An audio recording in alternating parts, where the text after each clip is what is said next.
స్వాములు అందరికీ నమస్తే. మన కొండ మీద రాయడం ముక్రా సముద్రం అనంతపురం జిల్లాలోని అఖండ జ్యోతి మొదటిసారి వెలిగించడం జరుగుతున్నది.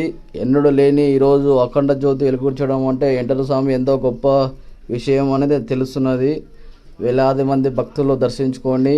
మన అరుణాచలం పౌర్ణమికి ఎలా దీపము కనిపిస్తుందో అట్లా కొండ మీద రాయుడు కూడా దీపం కనిపించడం జరుగుతుంది. ఇంకా ప్రతి సంవత్సరం ఇలానే కంటిన్యూ జరుగుతుంది ఫ్రెండ్స్.